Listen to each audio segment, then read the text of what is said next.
Welcome to Prospect IAS. We will start with our first class on ancient India. First, I should give you a framework of what we are going to discuss today.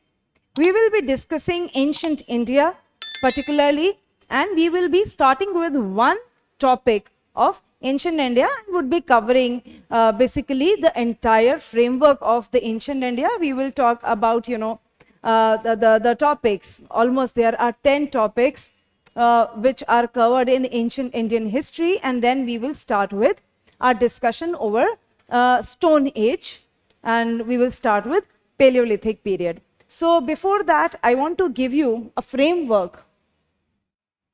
We have already discussed about ancient India in our orientation program, and we learned that how we should prepare and how we should approach Indian history in general.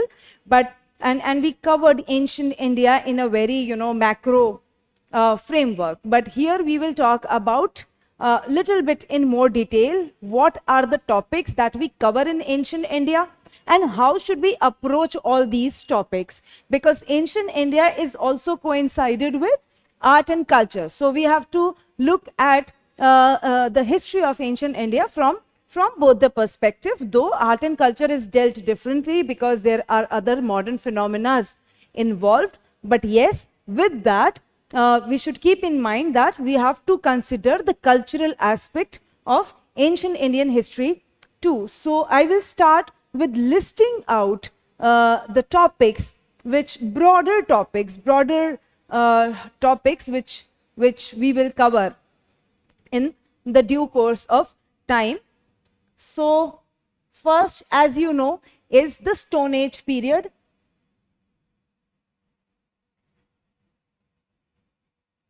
In Stone Age period, we have 3 sections. First is Paleolithic period, then we have Mesolithic period, then we have Neolithic period. Here we trace the journey of human evolution from the very early human being to the developed society in a way, when human beings started with the discoveries, important discoveries which led to sedentary lifestyle at the end. So this is the first period. We will talk about what is significant for our examination point of view and what is not. So first we will list the topic which are there. Second topic that we cover is that is part of our syllabus after Stone Age period is the Harappan civilization.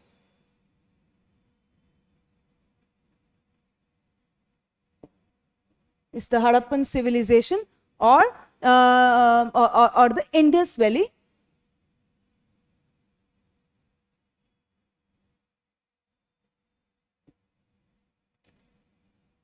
civilization. Today, after discussing the larger framework of the time period or the ancient Indian history, we would be covering largely these 2 topics, the entire topic of Stone Age and then a part of Harappan civilization or Indus Valley civilization. After Harappan civilization, we see advent of Aryans, or you can say early or Rig Vedic age. I can write early Vedic age.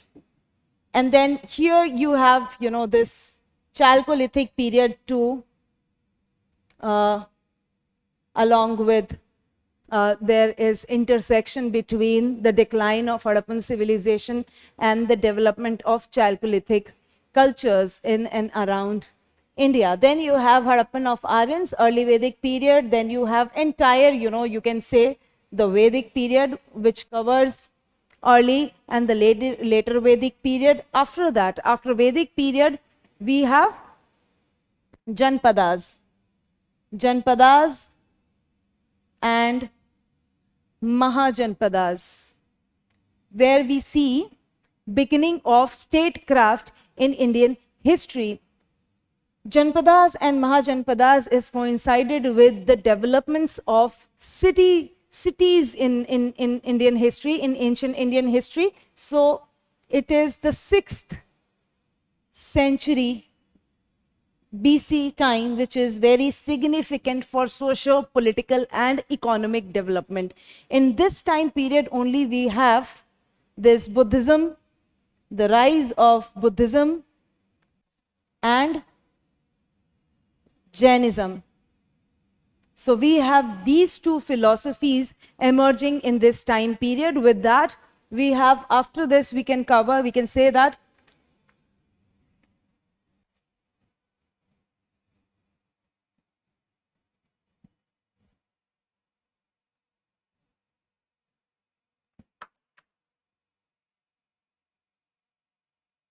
modern, then we have postmodern,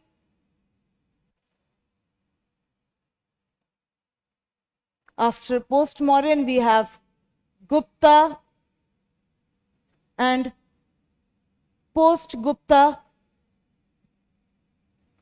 period.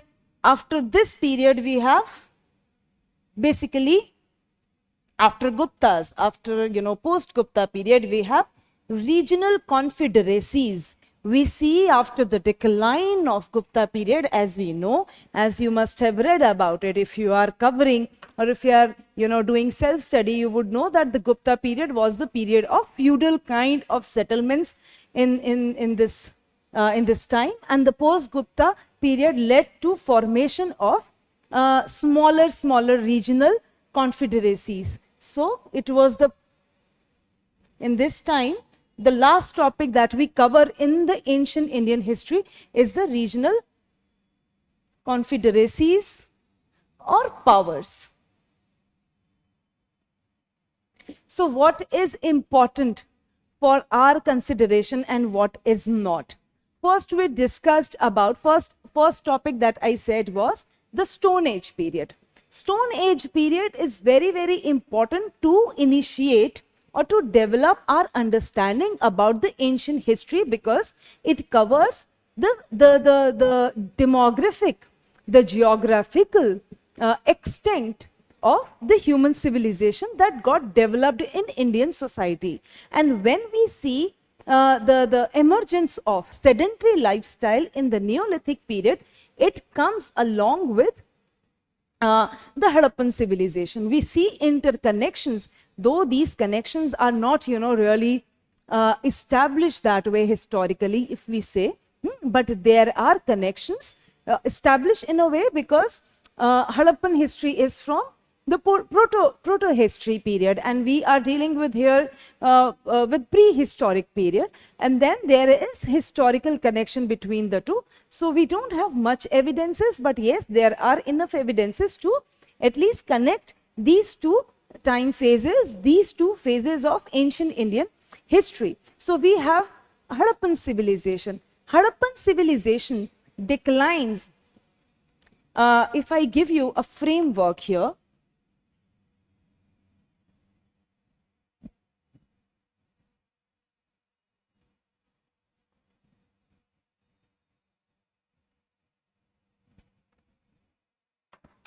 the Stone Age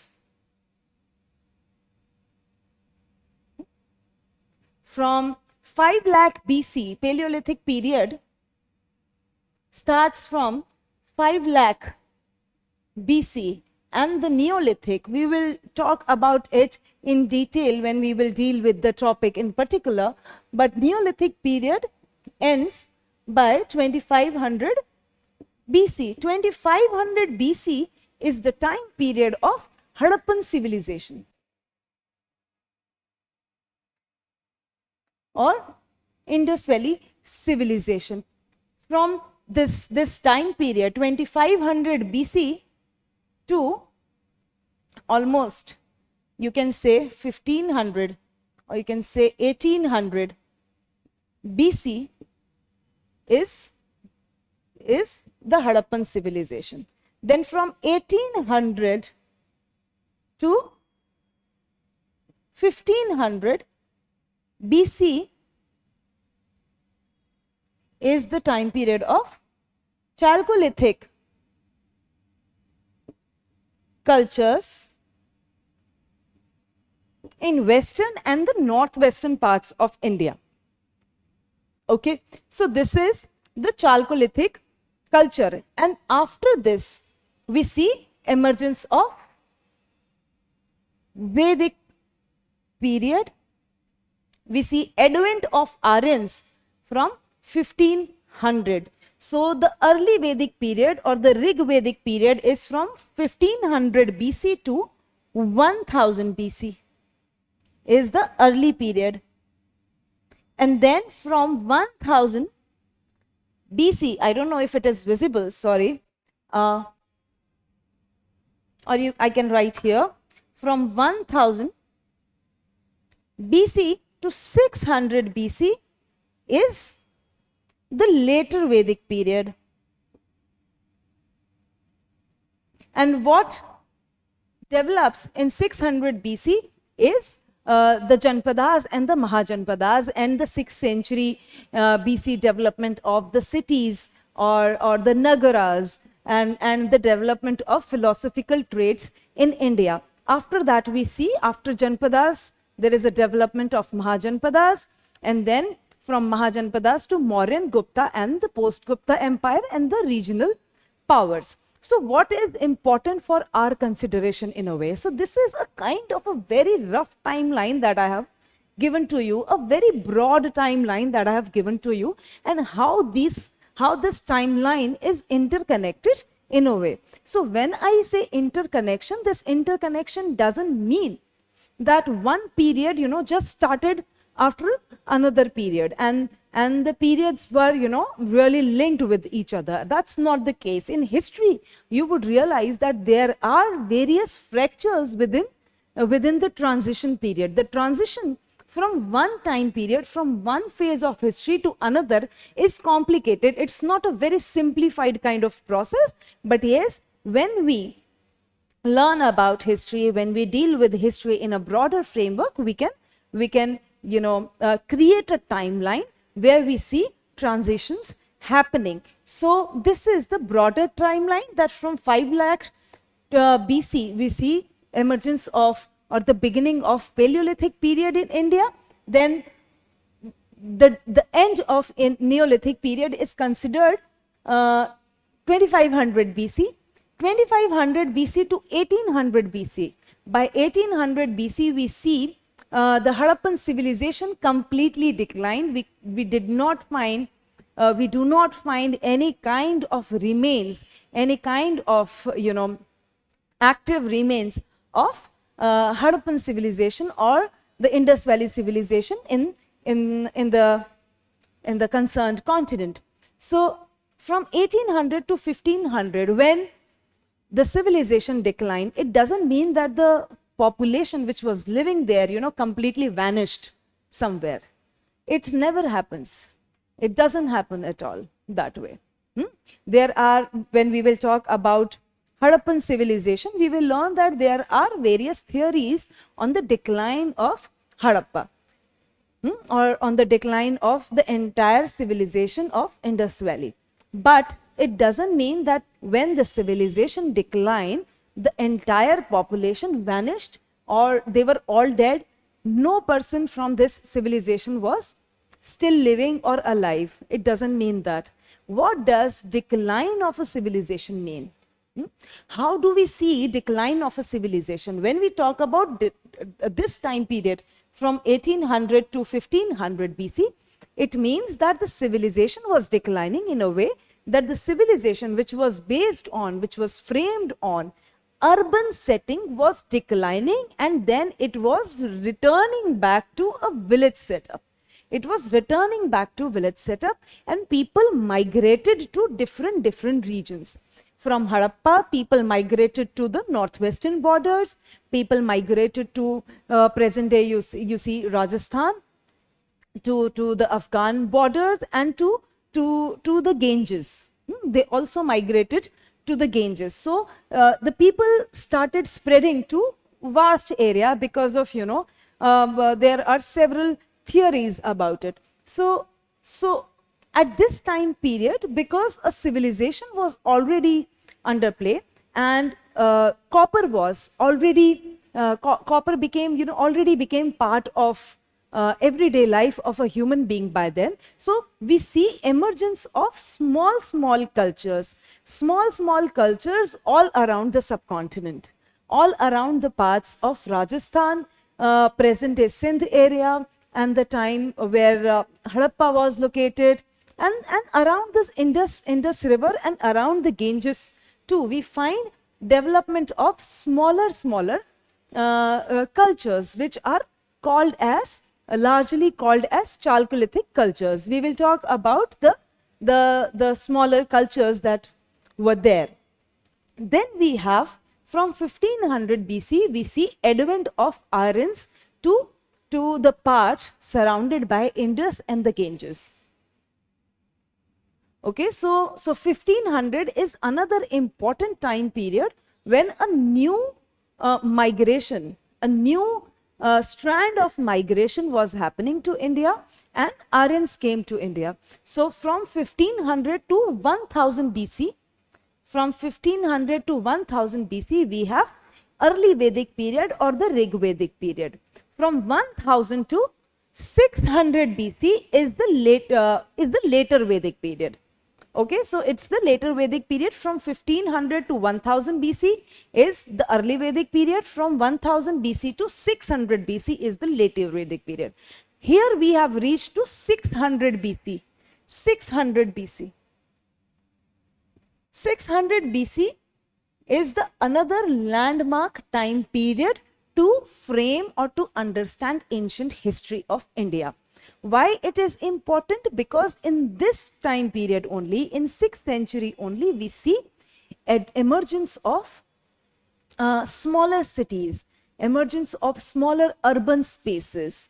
Though they were in their very, rudimentary kind of development, they were not, just like present day cities or urban spaces. They were not like that.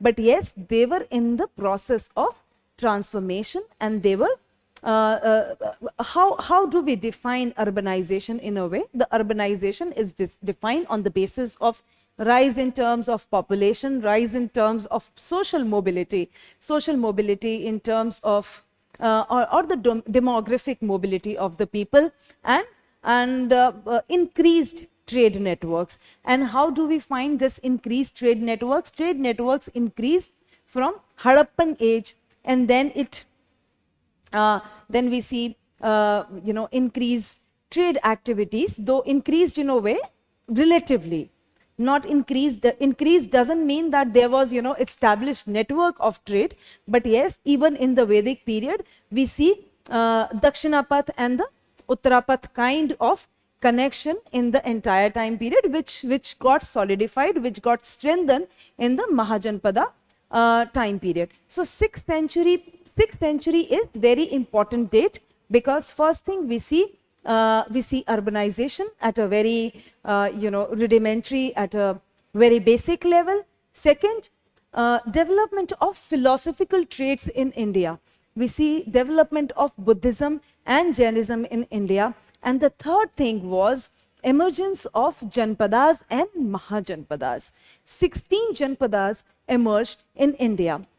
And say after 6th century, 6th century created a base for the larger political, social and the economic developments in the country. So after 6th century, we see a development of modern statecraft, post-modern society and political changes, then Gupta and the post-Gupta period, and then finally the development of regional powers in different parts of India, which is from 600 CE, Common Era, to 1200 CE, which also, which then transitions to the early medieval period. So this is the larger framework that we have. Now, what is important for our for our, consideration, for our preparation, and what we should prepare, what we should skip, or we can skip. Can we really skip anything?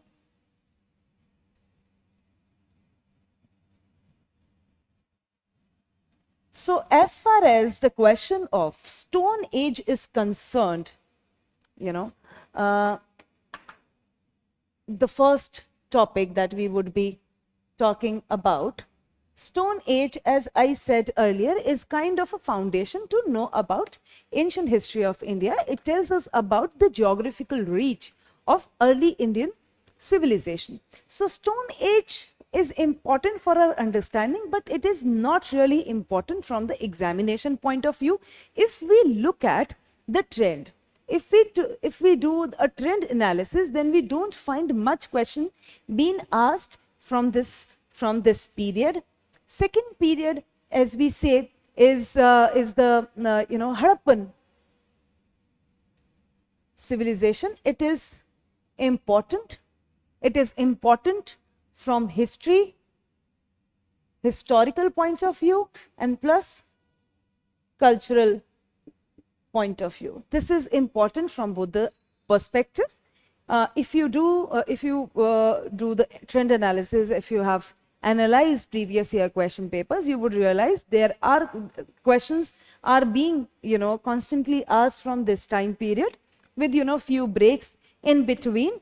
Questions are, this is a potential topic which we should cover, and sometimes the questions asked from this period are conjoined with, are jointly asked with Vedic period or some other preceding period or Chalcolithic period. So but Harappan civilization is very, very important from examination point of view. After that we have Vedic period.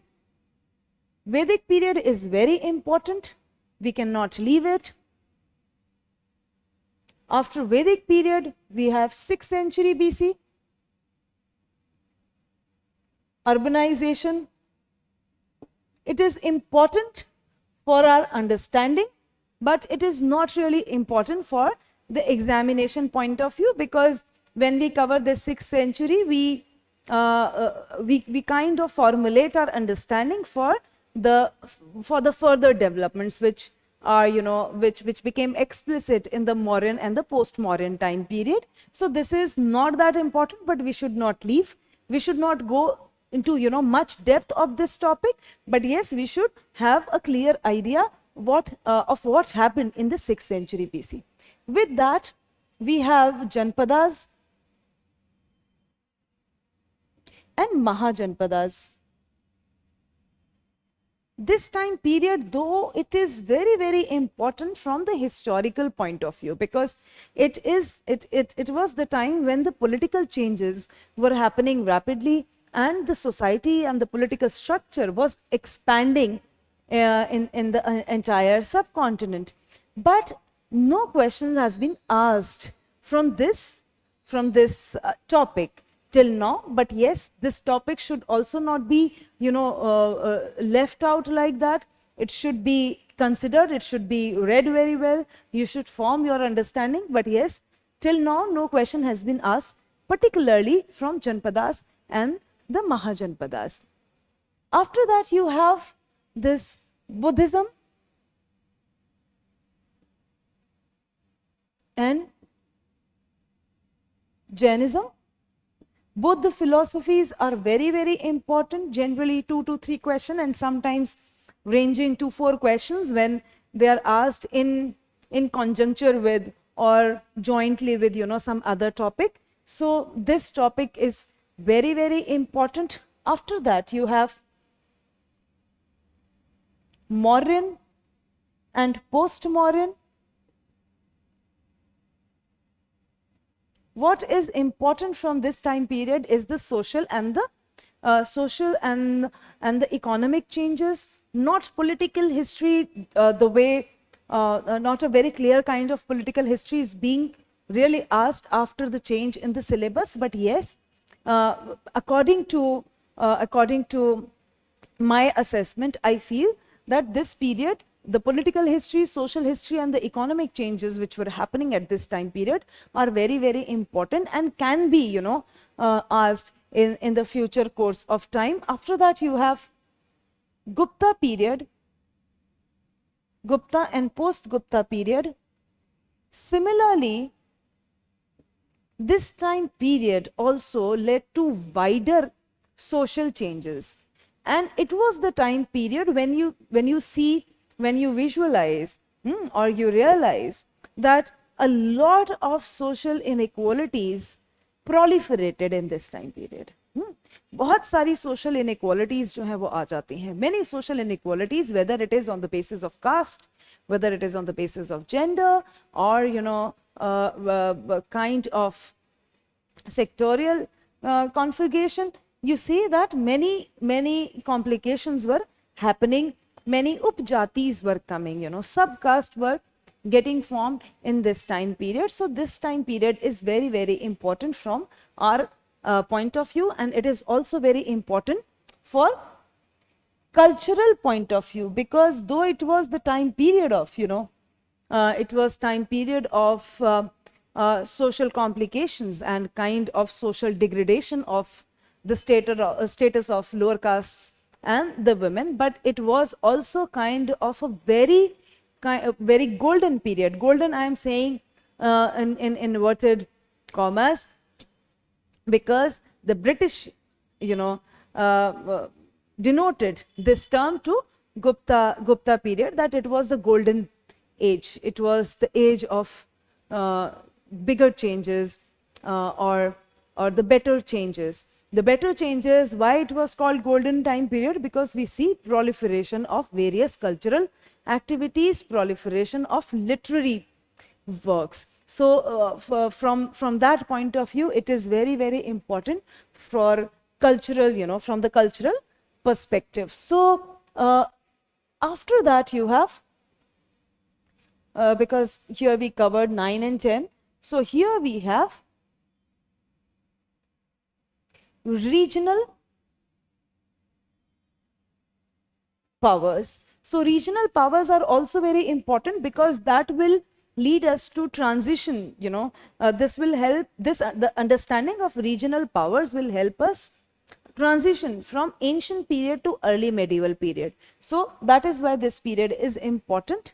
Okay, so this is the framework that we should keep in mind while preparing for ancient Indian history. Okay, so I gave you a broader framework of what ancient Indian history covers and what is important from the examination point of view and what is less important in terms of questions, but important for development of understanding. Here I have certain assessments or suggestions for you all.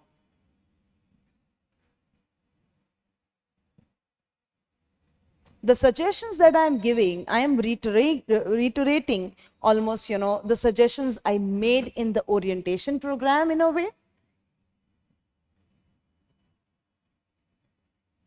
What UPSC direct us is not the trend analysis. UPSC direct us to this syllabus. And we should not depend upon,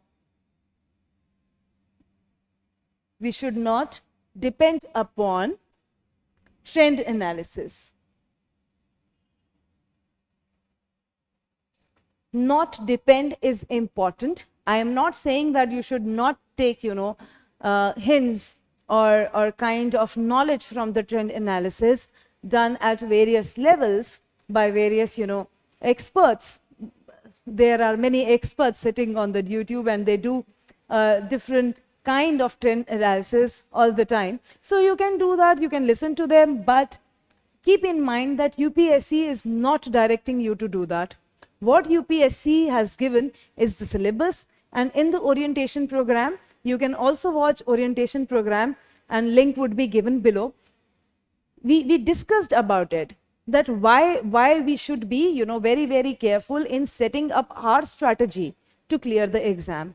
One or two questions are very, very important in case you feel, you know, that the political history is not important. In 2020 exam, you would find that a question directly from the political history of India, from the regional power sections of ancient India, a question directly was asked from there. And those who could, you know, prepare, those who prepared for ancient history seriously, they could attempt that question, and others were kind of shocked because that question kind of broke a trend which was being followed from 3 to 4 decades. So any change can come, but if you are, you know, complete, if you are covering your entire syllabus, you don't have to bother about it, you don't have to worry about it. And why I am saying that? I am saying this because you are investing your precious time to this examination, and it is very, very important that you find a proper strategy, a proper way, a proper roadmap to prepare for the examination. So what you should stick to is the syllabus, and we elaborated, we, you know, kind of unfolded syllabus in the orientation program. If you want to know that more, you can, if you want to know more about it, then you can go to that link and revisit the entire thing. Okay, so now I will start with Paleolithic period or the Stone Age. Do you know why this period, why the beginning of human evolution is called Stone Age? Why that time period is called Stone Age? Any idea about it?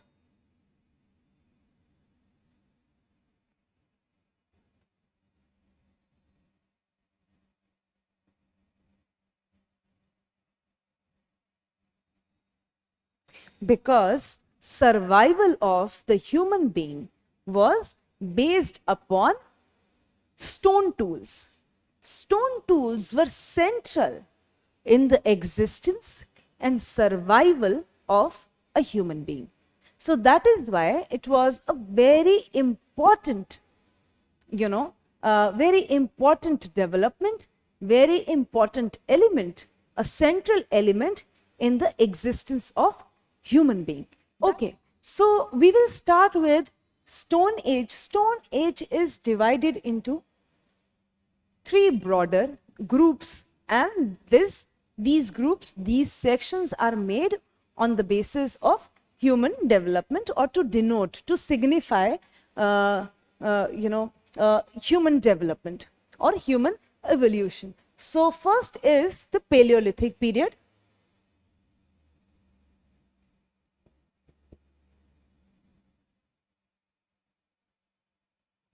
Paleolithic period is from 5 lakh BC to 40,000 BC.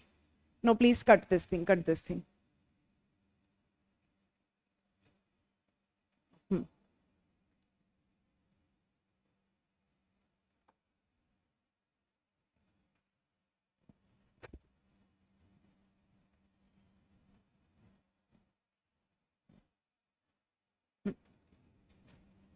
Stone Age is divided into 3 sections. First is Paleolithic. Paleolithic period is from 5 lakh BC to 10,000 BC. Then we have Mesolithic period from 10,000 BC to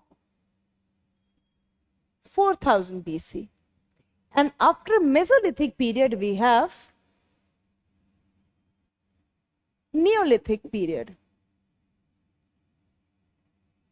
which is from 4,000 BC to 2,500 BC. This is the broader framework. You all know that Paleolithic period is further divided into three phases, which is lower Paleolithic period, middle Paleolithic period, and the upper Paleolithic period. So now I will give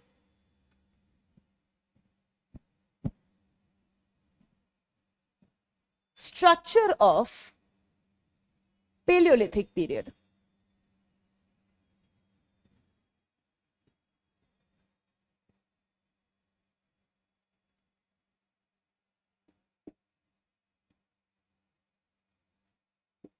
Paleolithic period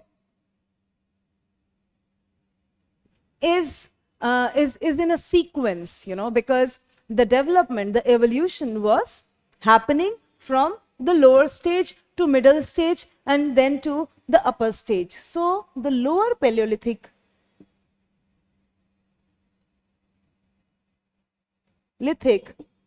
is from 5 lakh BC to 1 lakh BC. Then we have middle Paleolithic period, which is from 1 lakh BC to 40,000 BC. And then we have upper Paleolithic period, which is from 40,000 to 10,000 BC.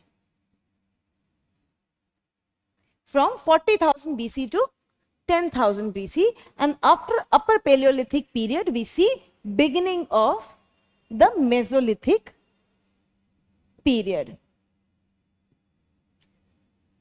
What we need to formulate our understanding of this period, how we should understand this period, so that we have a clarity of the sequence of historical phases which started from Stone Age period.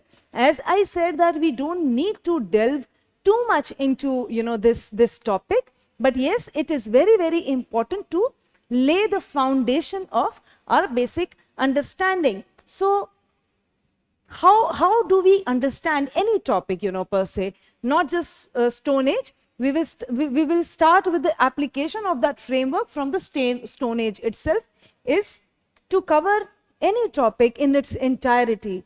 This theme I discussed in the orientation program as well, but since this is your first class, I think I should reiterate some of the facts which are very, very important to be there, to become part of our method of learning. So how do we read any topic? And the framework we will apply here is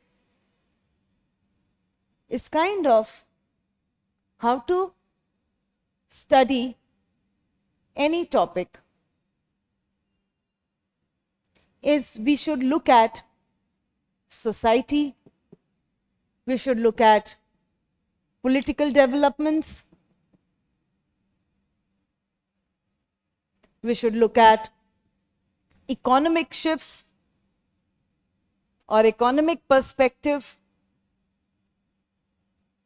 and we should also take into account the cultural perspective.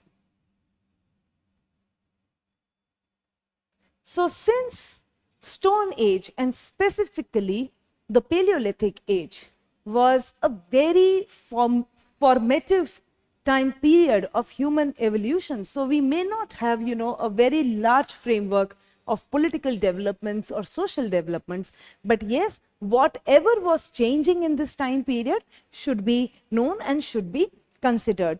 Because as I said before also, when we were beginning with our topic of discussion, that stone formed the central phenomena or the central element upon which this entire phase was dependent.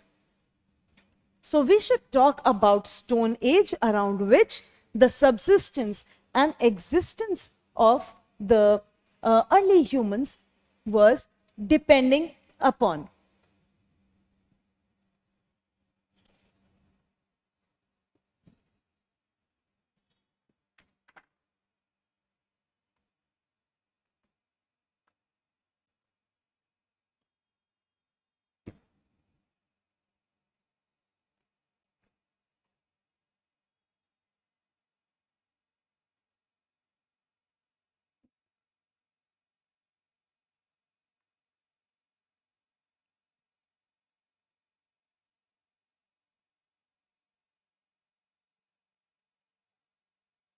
Okay.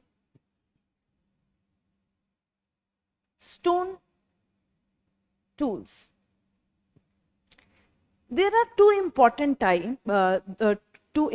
points that we should keep in mind while we discuss or understand stone tools. First thing is that it is important key to understand the lives of prehistoric humans. The evidence that formulates, or the analysis, which covers the historical analysis, which covers the source of, creating a journey of, or understanding the journey of human history. It is very, very important that the stone tools are properly, यार cut गलत हो गया formation ही पूरा. Okay, so stone tools are an important key to understand the lives of prehistoric humans. It is therefore very, very important to understand the meaning of terms used by prehistoric, scholars or the people who analyze the time period or the journey of the evolution of early human beings for our understanding. So one thing is how the tools of this time period are formulated. We see these tools are divided in terms of core and flake. Why I am telling you that this is a very kind of basic understanding about the stone tool, which can be applied to other time periods like Mesolithic and the Neolithic time period. If there is any stone, if it is broken into pieces to create the tool, the bigger piece is called the core and the smaller piece is called the flake. And this is the structure upon which this industry, this making of stone tool was based. When I say industry, it doesn't mean that I am talking about the modern formulation of industry. Industry, here I mean that just making of stone tools in a good number. So this is, the smaller pieces are flakes and the bigger piece is called core, and this process of creating smaller stone tools is called flaking too.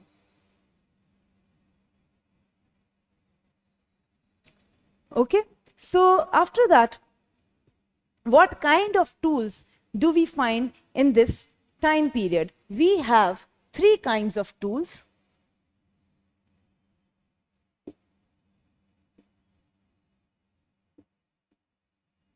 First is pebble tools. Pebble tools are simply made from pebbles or the stones which are rounded in shape. Second is chopper. Choppers are it's kind of a wavy cutting on both the side to chop or to slice something. And then you have cleaver, and yes, we also have with that hand axes. These are the three main categories which formulate part of Paleolithic stone tools. Okay, so what was the basic difference that we see from Paleolithic stone tool formation to Mesolithic and to the Neolithic? First thing that we should keep in mind that it was the very early phase of human development or human evolution. So the tools which were formed tools which were formed at this period of time were not were not made with precision. So first thing is, we see that the shapes were irregular. They were not regular shapes. Why they were irregular? You can use your common sense and realize that when human body was evolving, the hands, the grip of the hands was not really good. So they used to keep the bigger kind of tools. So they were, you can say that they were, of this shape or of this shape, and they were not really sharp. They were of irregular shape. They were kind of rounded and bigger in shape,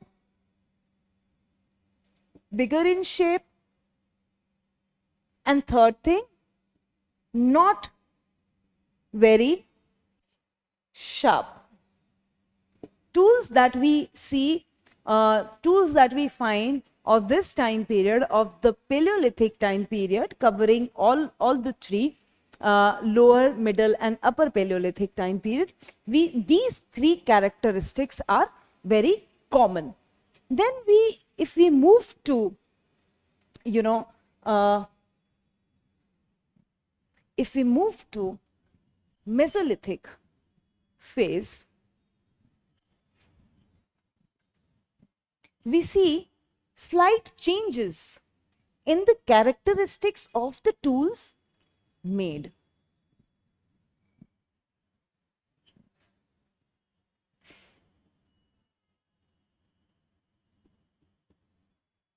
Mesolithic period.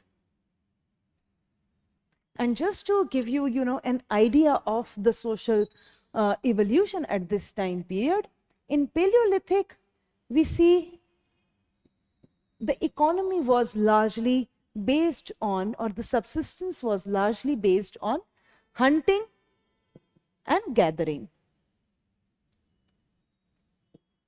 Hunting and gathering.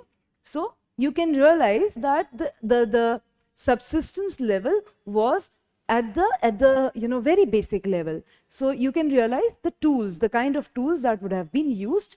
After that, we see in Mesolithic period a shift came into being, that was domestication of animals.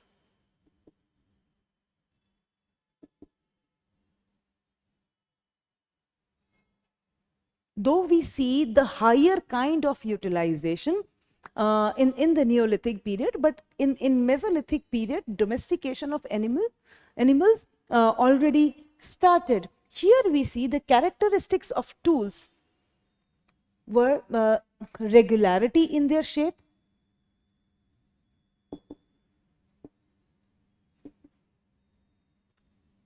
the shape of the tools was generally rectangular, you can say.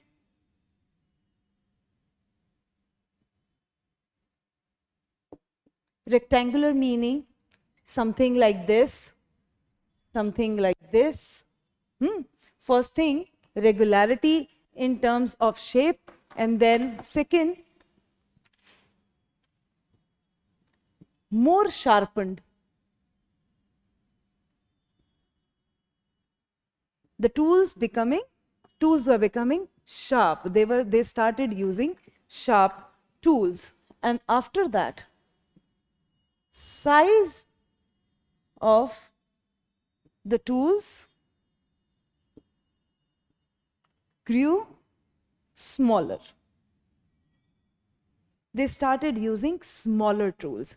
What does that signify? It signifies that the grip of the hand was also evolving. Now they could hold the smaller tools too, and the precision in terms of making the stone tools was also coming into being. So this was kind of a very gradual change. That is why you see Paleolithic period into three phases. After that you have Mesolithic period, and in that we have domestication of animals, regularity in the shape of the tools.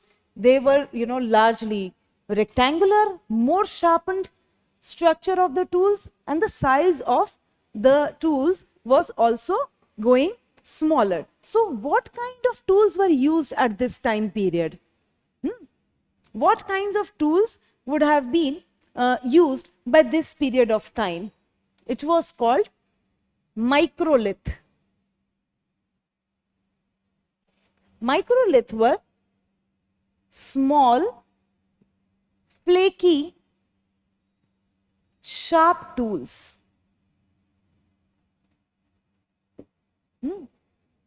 And there was one more characteristic which is really significant, because they already started with the domestication of animals, and they had a added advantage of the domestication of animals in terms of, because the agriculture by then was not really in vogue, but because animals were there, so they could use their bones. So we find use of bones and wood in the stone tools. So we find this kind of shift, this kind of change in the making of tools. After that, we see a bigger change occurring in here it is 5 lakh to 10,000 BC, 5 lakh BC to 10,000. This is from 10,000 to 4,000 BC. And here from Neolithic, from 4,000 BC to 2,500 BC. Now, in Neolithic period, bigger changes were taking place. And bigger changes in terms of society, in terms of economic structure, because life was now developing on the lines of agricultural setup, on the lines of sedentary lifestyle, and how it was happening. So here we see that hunting gathering was there, domestication of animals started. Here we see agricultural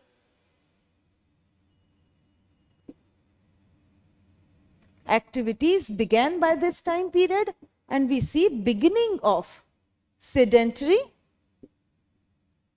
lifestyle. Beginning of sedentary lifestyle. These two phenomenon completely revolutionized the way early human were living and the way they were evolving, the way they were forming their living habitats.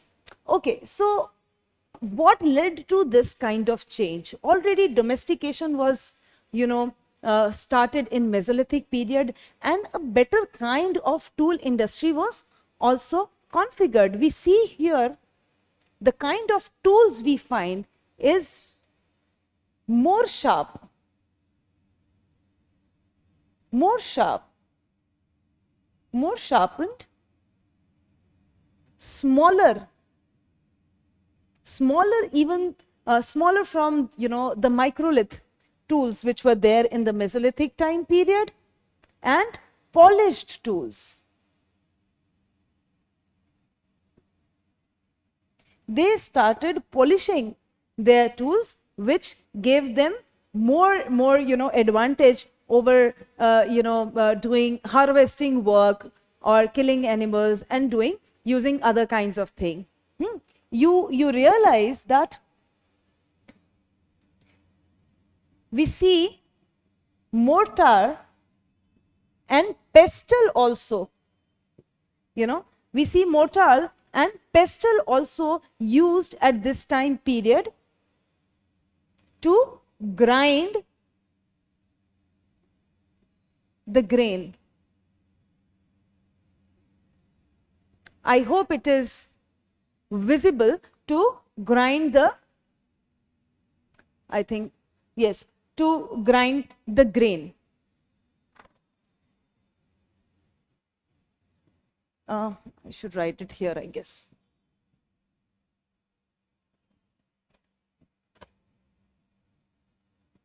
In Neolithic, I am saying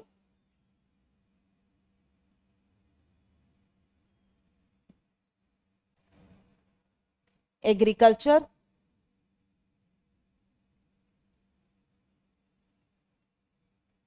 settled lifestyle, smaller, sharper, and polished tools, polished stone tools.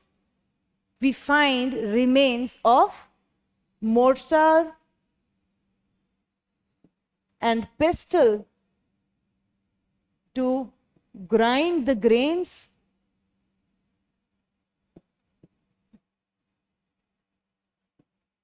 and domestication of animals,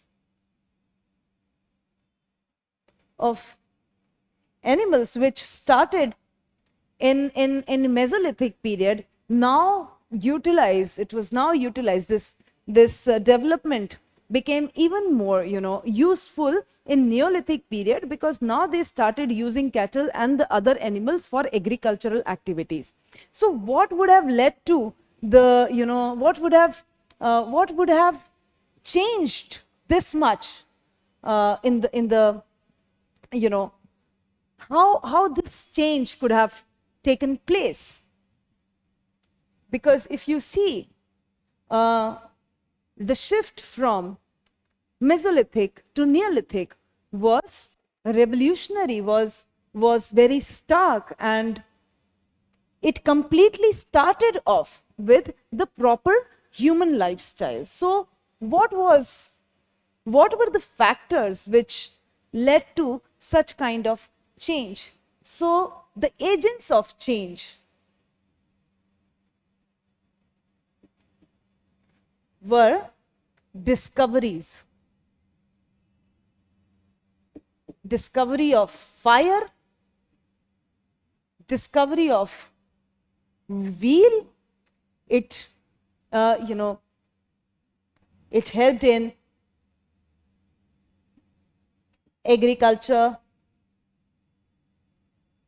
and pottery making. We find painted pottery, painted or ornamented kind of pottery in this period. Rice, wheat, and pulses became part of staple diet. People started eating rice, pulses, and wheat on the regular basis, but it doesn't mean that the earlier forms of their survival, earlier forms of their subsistence were not in practice. Whenever such developments happen, whenever such changes, the changes in the processes and the lifestyle of a human being take place, they are always at a gradual pace. These changes are not, sudden. They cannot be, kind of, stark in a way that one period completely changes into one another period, and one period can be clubbed into a very watertight kind of a framework. So we see even in Neolithic period, people kept on doing hunting gathering, people kept on surviving just on the basis of domestication of animal, but still a good number of people, a large number of people also started doing agriculture, and they were now getting settled into one place. One more significant factor which completely changed the way early human created their own settlement in the various areas of India and the world was the climatic change. You can say climatic changes. From this 4000 BC to 2500 BC, we see various climatic changes were also happening all around the world, and what were the effects of this climate change? First is the weather became warmer. The weather was now more warm, so it led to creation of grassland all over, all over the parts of world and India where they had water bodies. Around the water bodies, we see creation of or the extension of grasslands. Second thing, it also led to multiplication of animals or animal stock available, which eased out the process of survival or existence for the early human beings. And the life of the early human became even more settled, even more rested on the ground, in a way that the fodder was easily available, the animal stock was easily available. Already certain discoveries had taken place which revolutionized the way agriculture was done. So it completely, accelerated the evolution of human being in terms of social development and in terms of the lifestyle of the human beings in Neolithic period. Okay, so this was the Stone Age. Now we will be moving to Harappan Age.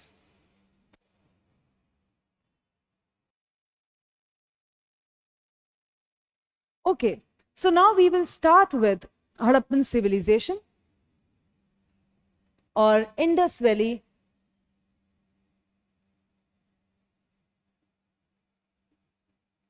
civilization. As you all know, Indus Valley civilization, why it is named on Indus Valley, or why it is called Harappa. The time period that we have is from 2500 BC to almost 1800 BC. Sometimes people also, consider it to 1700 and all, but according to radiocarbon and the widely accepted time period, it is this, because by 1800 BC we find that the civilization completely declined. We don't find any trace of Harappan symbols or remains of Harappan civilization by 1800. So now the question comes, why it is called Indus Valley civilization? It is very, very simple. If you would look at the map, you would realize that a good number of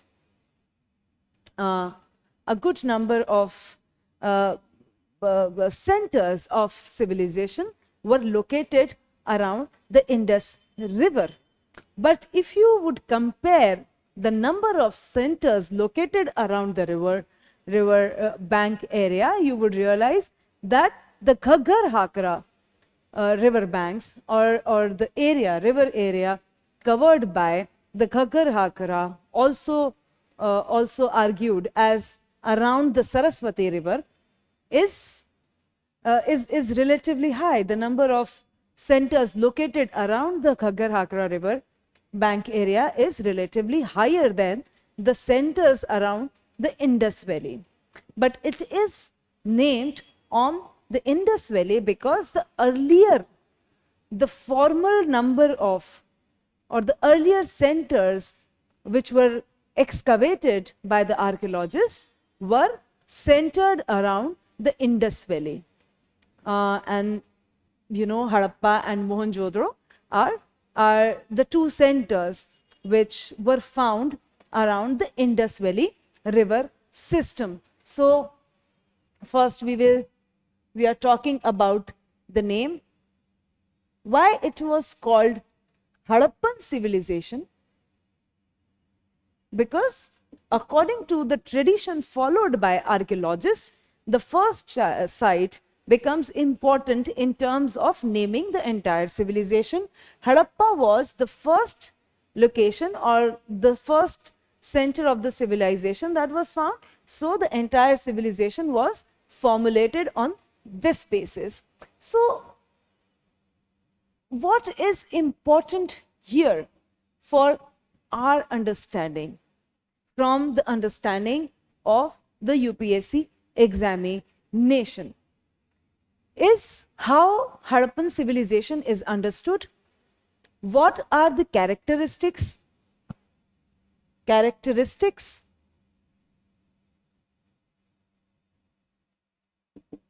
of the civilization? Centers of the IVC, its connection with the wider world, and comparative understanding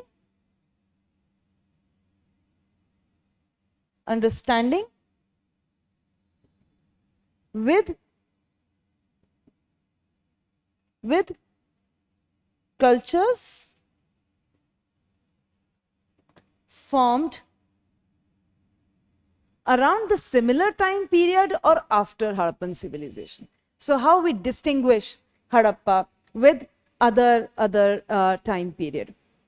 Okay, so on the basis of name, if we look at the name, there are 2-3 criteria on which the names are debated. First thing is, as you know, that it is named on the basis of the Indus River system, because the earlier centers excavated were located around the Indus River system. Second, because of, as per the archaeological tradition of naming the civilization was based on first excavation, and Harappa was the first center that was excavated. But there are logics given on the basis of the relatively higher number of centers of the civilization located around the Ghaggar Hakra or the Saraswati river system, which is not much taken into account because these two names are already into vogue.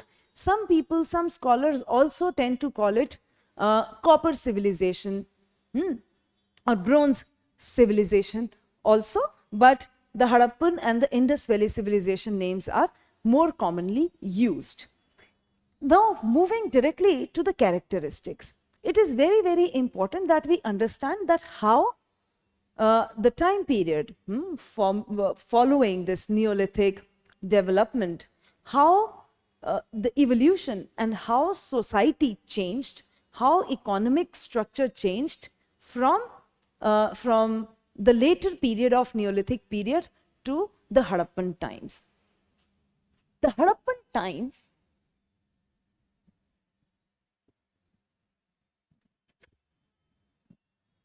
is called to be the first urban phase of human history in ancient India. The first urban revolution occurred during Harappan period.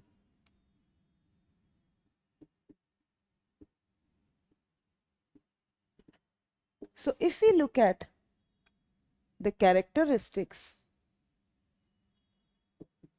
scholars like Gordon Child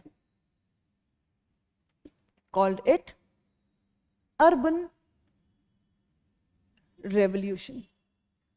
It is very, very important that we understand the characteristics of the civilization in general, and then we move on to particular centers or centers of the civilization one by one. So how it was called urban revolution? First thing that we see is the urban centers or urban spaces. Urban spaces emerged. What leads to emergence of urban spaces? First is the density of population. Density of population. Higher number of people living in a particular region is higher number of people living in a particular region marks the characteristic of urbanization. Second is the social stratification. When a big number of people live in a particular region or a village or a city area, you would find that the society is categorized, stratified into various sections, both vertically and horizontally. Third that we see is the formation of public spaces where gatherings used to happen, where collective rituals or ritual bathing and other processes used to take place. We see trade networks within the center of the civilization and outside that too. When we talk about social stratification, there is a ruling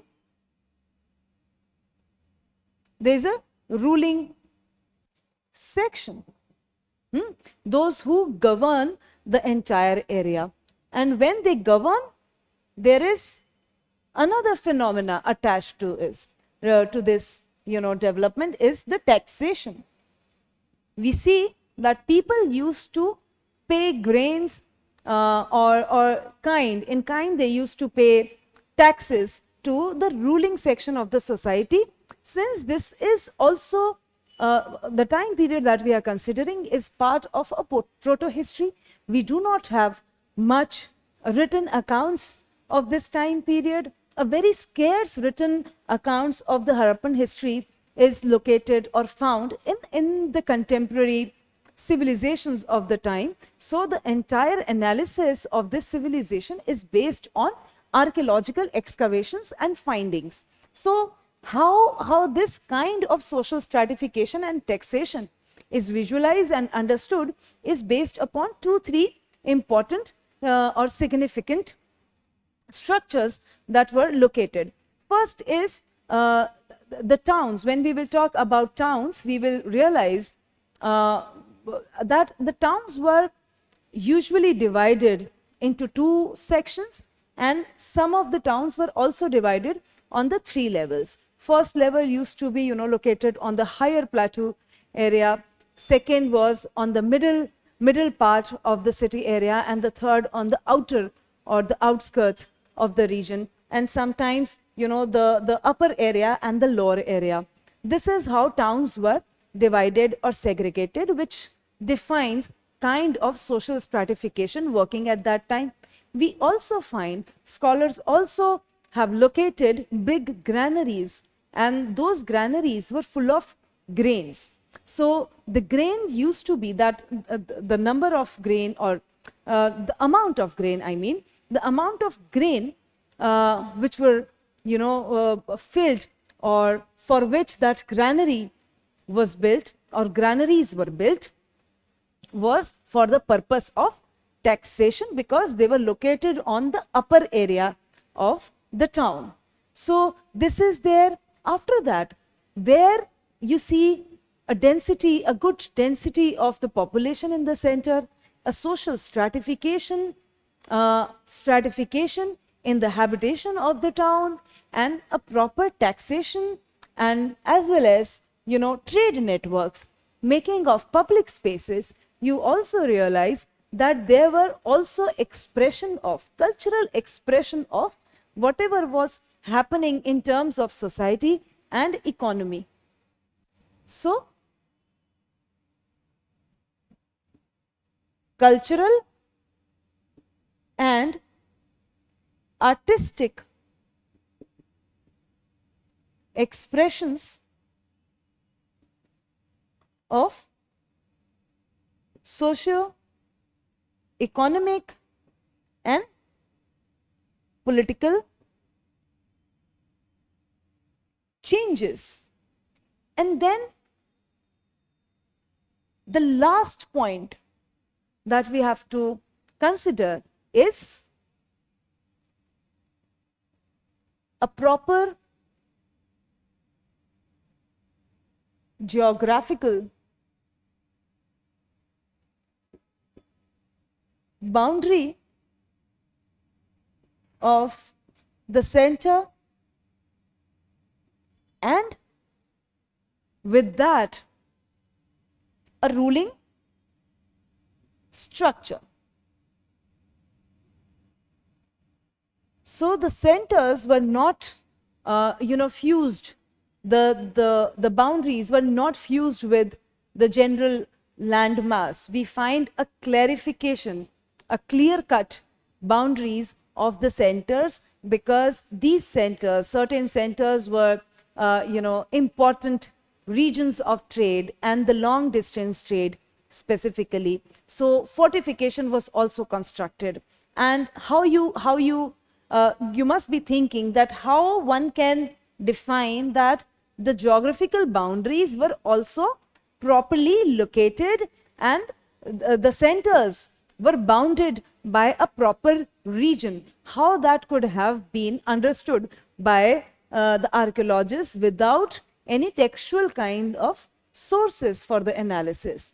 Here, how archaeologists defined this kind of geographical setup, just for your understanding, I am telling this, is that from the center, when reach of all these factors is calculated, the density of the population, taxation system, social stratification, the kind of houses were built, because if you see on the higher level of the civilization, you would find houses with a number of a big number of rooms with proper sanitation, with proper construction of the living area, the kitchen spaces or the cooking spaces. But if you come down to the lower part of the city, you would realize that the number of rooms became limited and the kind of construction was not really fancy. So, and the public spaces, you won't find on the outskirts, you won't find construction of public spaces on the outskirts. And the trade networks were also centered around the city center areas. And the artistic expression also fade away when you move away from the center. So this is how boundaries of these geographical locations were marked by the archaeologists. So these are the factors which define Harappan civilization, which explicates what forms Harappa, what forms Indus Valley civilization in general, and why it was called the first urban revolution. This is the first urban revolution, and the second urban revolution took place in the 2nd century BC. Okay, so this is the characteristic. Okay, now I will also deal with one small question which covers, this part of density and the construction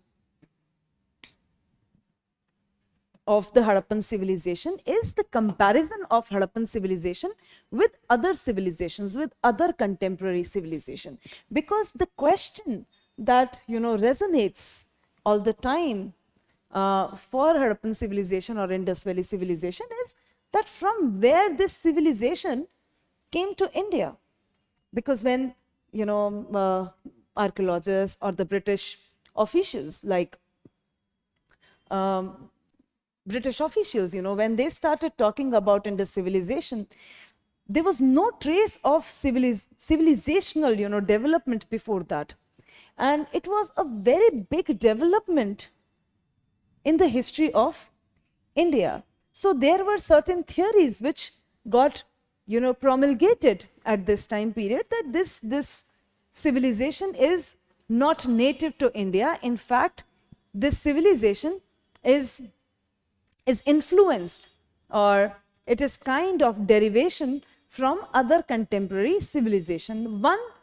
One logic given to answer this question is that this civilization is a derivation from Mesopotamia. But this civilization, this kind of argument doesn't fit well with the characteristics of the Indus Valley civilization. I'm just giving a kind of a clarity, because when we do certain these kinds of comparisons, it helps us in times of remembering the facts. When we can say that yes, this was there and this was not, and it's kind of an interesting fact to know about, that how this civilization was formed.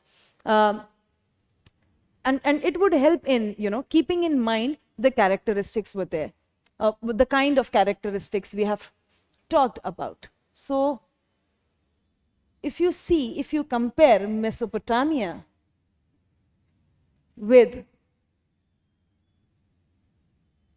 Harappa, low density of population,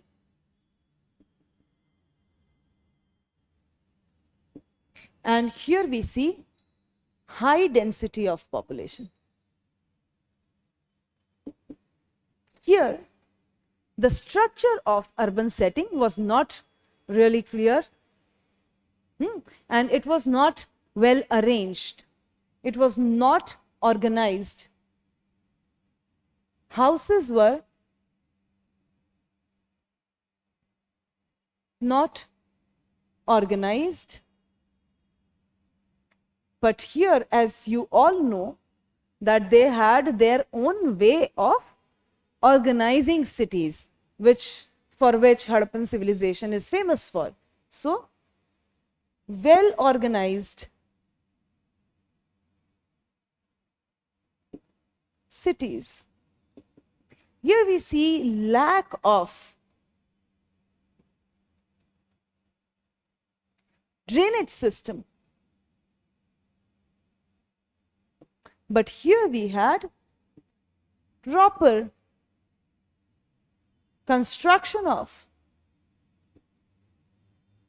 drainage system. So if this civilization was derivation of Mesopotamian civilization, these characteristics could not have been there. It was not possible to derive these characteristics which were not present in the parent characteristics. So there is a clear kind division between the two. So it would be better that we start with, in the next class we will start with the map work for Indus Valley civilization, because without map it is not possible to properly learn about the geographical extent of this civilization.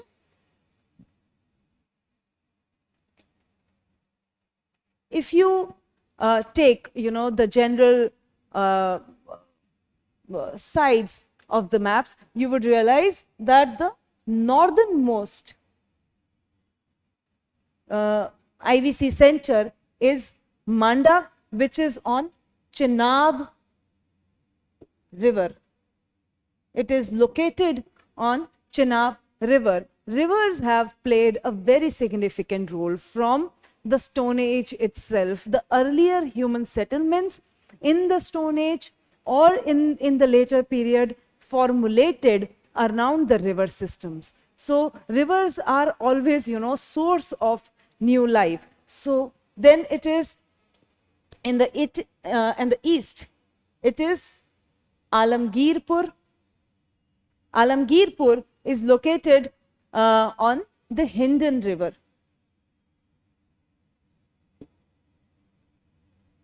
Hindon river. The southernmost center of Harappa is Daimabad, that is on Godavari river, and the westernmost center of the IVC is Sutka Gendor. It is located on Dashak river. It's a tributary on Dashak river. So this is the broader framework of Harappan centers. Okay, so now we can start with the first characteristic and the the most talked about characteristics of the Chenab of the Indus Valley civilization.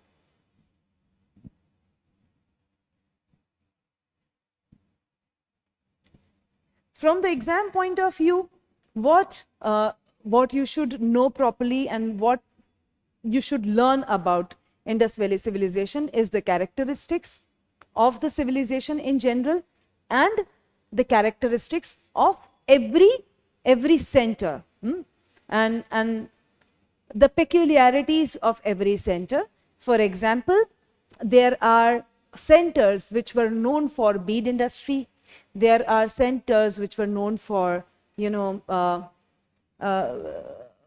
the precious metals, or excavations where they found hoards of precious metals, and centers where pottery, granaries, or copper elements and other things are found. So these centers should be known and should be understood in a way. You don't have to cram all these facts. If you would relate the geographical extent of the civilization with the kind of development, social developments were happening at this time period, and the nature of geographical settings, you will gradually grasp and understand these kinds of facts which are associated with the centers. So first we will talk about characteristics of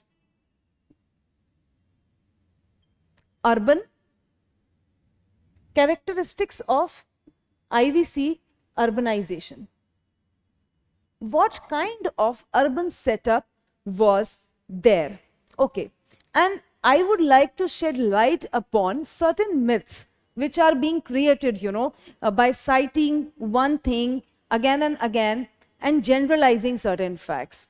It is called an urban civilization. That is right, that is correct, but it cannot be said.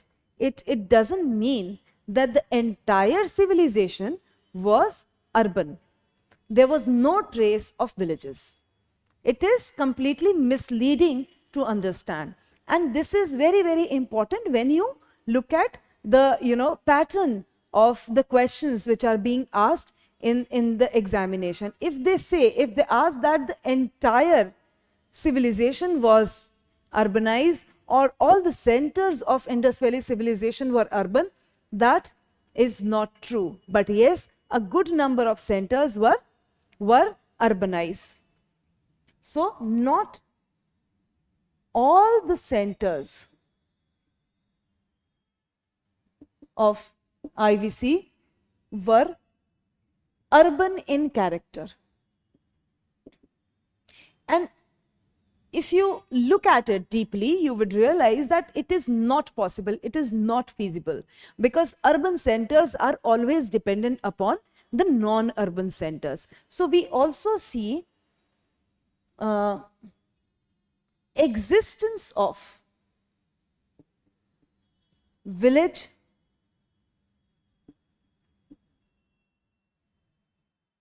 societies. We also see existence of village society, where we see exchange of resources and services between urban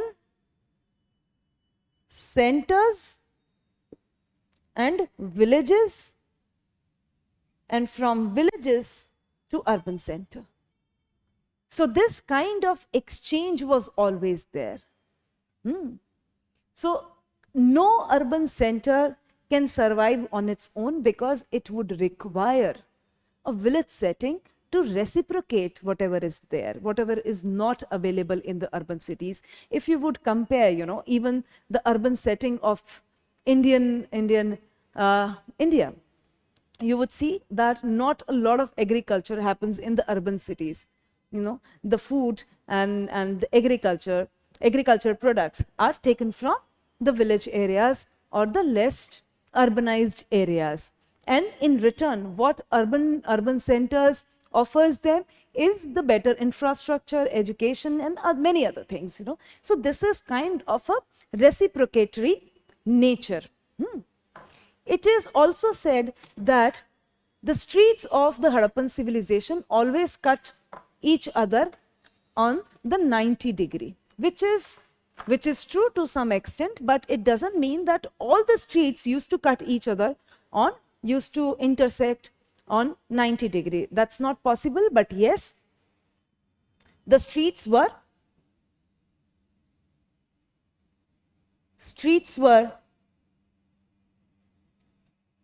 organized and usually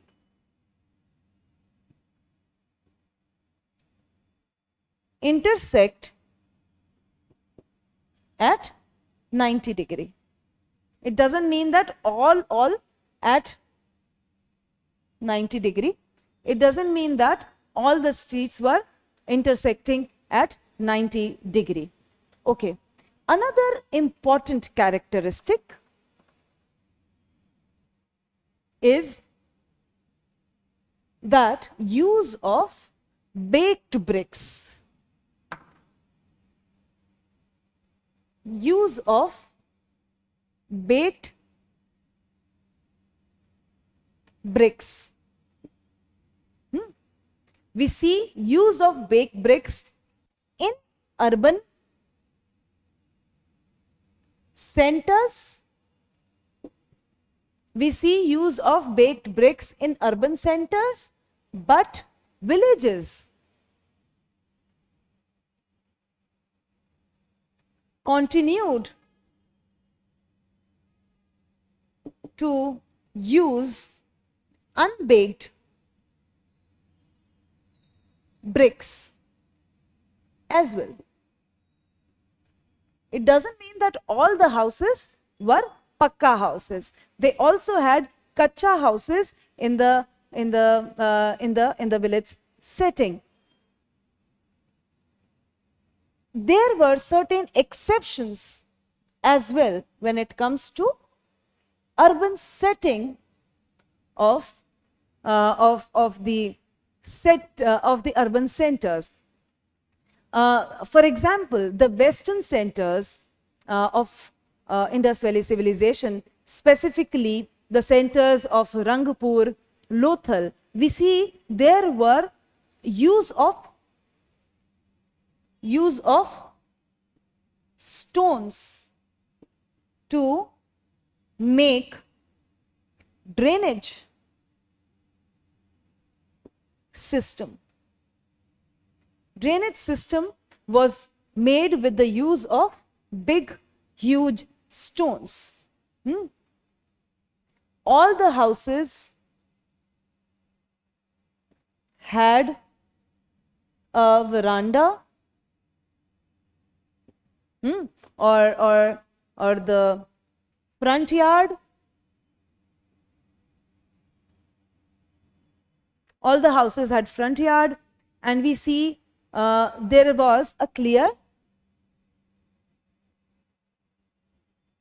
expression of social stratification in terms of the construction of houses. The way houses were constructed expressed social stratification in a way that the nobles and the officials had better kind of construction. The number of rooms were higher, and the common people had very normal kind of construction where they used to have 2 rooms and a front yard and cooking space. So these were the basic characteristics. Besides, they used to do plaster on the floor, which was not, prevalent in that time period. Water drainage system was quite efficient. Then we see fortification of urban centers or cities which were, either on the riverfront or on the seafront, as well as centers of long distance trade. So fortification is very, very important. I will show you, pictographic representation. You will be given a small, layout where you will find pictographic representation of all these characteristics. Okay, so here we see water resources were cautiously utilized.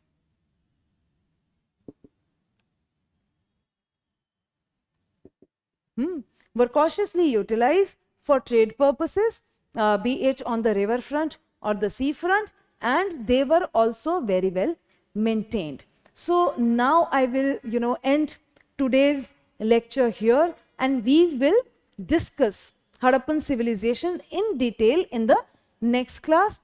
Hope you understand everything. If you have any question pertaining to any part of the discussion which we covered today, you can write to me, you can write to the official email ID of the Prospect IAS, and I hope you will be with us in the next classes also. Thank you very much and goodbye.